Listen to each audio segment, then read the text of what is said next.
everybody, it's Mikey. It's Danny. You know, buddy, I had a dream once, and it's maybe because I watched one too many Chinese martial arts movies or drama series, but I always wanted to be a wandering wuxia or martial artist, one of those wandering heroes, and my weapon of choice would not be a sword, but a DIZI, a Chinese flute, so I could fight with it and entertain myself while I'm camping out in the bamboo forest. Yeah, I think you have watched one too many Chinese martial arts dramas, but speaking of classical Chinese instruments, did you know the earliest instrument from China could be traced back 8,000 years ago? And wow. All Chinese instruments hold much deeper meaning than just something that makes music.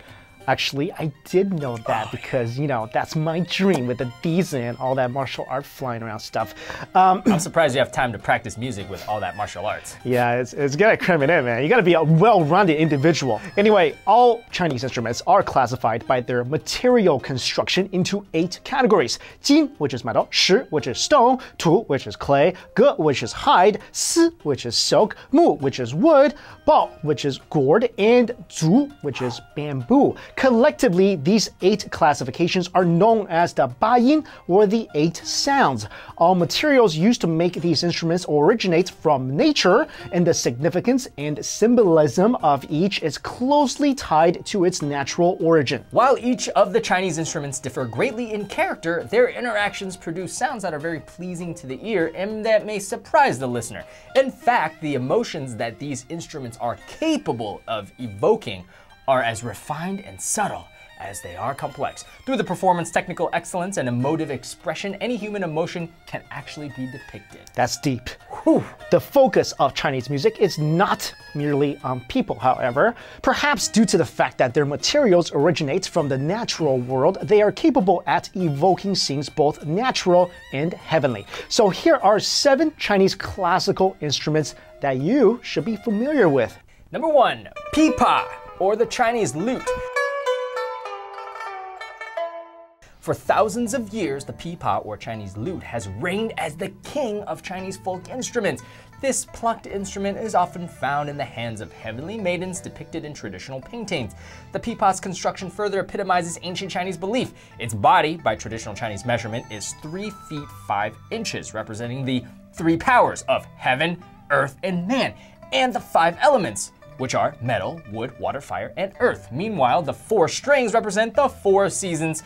Its playing technique is quite difficult. It is plucked while held upright, not like this, but kind of like this, on the knee, and it is one of the most expressive Chinese instruments. That's right. I actually love the pipa. Oh, it can also be used as a weapon. I've seen that. I've seen the by gods the heavenly use it. warriors. Boom, boom, boom to the Monkey King, and the Monkey King was just like. Wait, you mean the sound was the? Yeah, the sound wave was the weapon. I thought they'd just take it and bash you over the head with it. No, that's not refined. That's not refined, yeah, that's true. Number 2, the ERHU, or the Chinese violin. The ERHU is one of the most important Chinese instruments with a history of over 4,000 years. Though it has only 2 strings, it can convey a wide range of emotions. While the ERHU has been called the Chinese violin, it differs from the Western instruments in many ways. First, it is played vertically, often resting on the musician's lap. It has no fingerboard, so the player's fingers must hold and vibrate the strings by pressing only against the strings themselves. The ERHU bow is already fixed between the 2 strings, and the bow hair is either pushed forward or backward to catch a string. The music resonates from the instrument's wooden drum, which acts as a natural amplifier. Intonation is one of the instrument's greatest challenges, as different positions and degrees of pressure can dramatically change the free-floating string's pitch. The ERHU is incredibly expressive, capable of imitating sounds from chirping birds to neighing horses. An alto instrument with a middle-high musical range, its melodies can be tender or rich.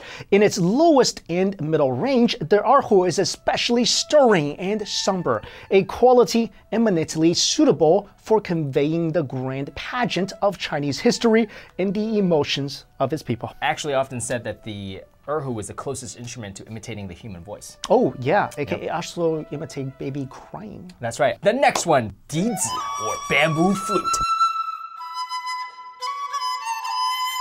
The DIZI or bamboo flute is one of the most popular instruments in traditional Chinese music. The Chinese flute is played horizontally, much like a Western flute, and it is commonly carved out of a single piece of bamboo with a cork-lined blowhole. The body of the flute has 6 finger holes at measured distances. It also features an extra hole between the blowhole and the finger holes, which is covered by a thin membrane of reed and gives the DIZI a bright, resonant, and slightly humming tone.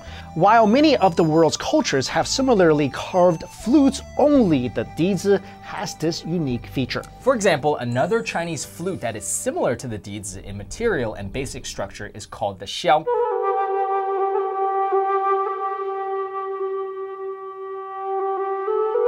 The XIAO is played vertically, and while also made of bamboo, it lacks the reed membrane of the DIZI. Therefore, the XIAO has a much gentler and subtler tone color. Ooh, I really like this next one. It's the Suona. One of the instrument's most unique, playful, and distinctively Chinese sounding, if that's a thing, is the Suona. The Suona is a double reed woodwind instrument. A mouthpiece is connected to a wooden pipe shaft with holes and a flared copper end. Notes are played by fingering, and players use their mouth to control the Suona's volume, pitch, and timbre.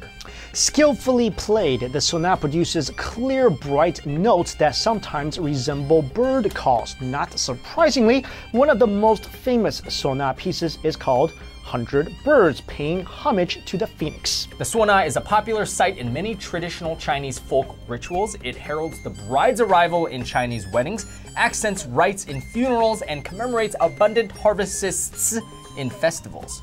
Along with the ERHU and Pipa, the Suona is one of the cornerstones of traditional Chinese music. That's right. Next, the gong.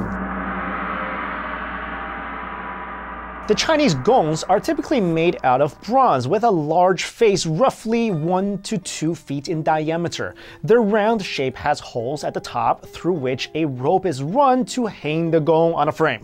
The gong is struck by a large round or flat-faced mallet, creating a powerful, rich, and resonant sound. Because of its legato character, the instrument is not suitable for playing rapid rhythms. In classical Chinese dances, the Chinese gong is often used to enhance the music's power, accentuate its beat, or express sacred solemnity. Its sound demands and immediately gets attention. PENGLING or handbells. These two identical bells have many different names. PENGLING or pengjong, dual chime bowls, bell cymbals. The PENGLING handbells really are a pair of small cup-shaped copper or brass bells connected by a string. When struck together, the handbells, which have no defined pitch, produce a clear and lovely reverberating sound. In the West, the handbells are often associated with Buddhist meditation. In China, too, this instrument was used as early as the Northern Wei Dynasty, where it was depicted in the Buddhist murals and sculptures of the famous Dunhuang caves. The handbells are often used in Chinese folk songs and dances, traditional Chinese opera, and Chinese instrument ensembles. And finally, QING or chime bowl. The QING is one of China's most ancient instruments and was central to ancient Chinese music. Being made of stone, the QING was placed into the stone instrument category. Later, jade and metal QINGs began to appear. Back then, QINGs were thin and L-shaped, with a hole in the top so that the instrument could be hung up by a rope. Since QING also means celebration in Chinese, these Chinese bells came to be auspicious symbols. Monasteries use these bowl bells to convene their monks, and QINGs have since become important Buddhist musical instruments. You know, I wish I learned at least one of these when I was younger. All right, if you had to learn one of the 7 now, which one would you pick? Go. Flute. The flute. DIZI.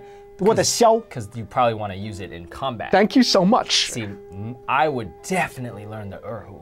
Because seriously, like, the ERHU is so expressive. Like, I've heard this on stage at Shen Yun, and I've cried before. You know, in the subway, like, there's these old gentlemen in Chinatown subway station. Sorry, it's not the same. It's not the same. Oh my God, it sounds like heaven and earth difference. You guys trust us when we say this. There's a performance coming up called the Shen Yun Symphony Orchestra. That's right. It's in Carnegie Hall. It comes every single year. It's in New York City, Midtown Manhattan. And also it goes actually around the country. So we have all the information for you guys in the description box below, but it is the only concert where you're going to be able to hear traditional Chinese and Western instruments together, performing together, which is really unique. It's actually amazing because, you know, if you're a musician and you know music even a little bit, you know that they are based on completely different scales and system of music. But when you hear them together, you will see how incredible that both melts. Yeah, guys, so all the information is in the description box. Definitely check that show out. Thank you all so much for watching. See you later. Later.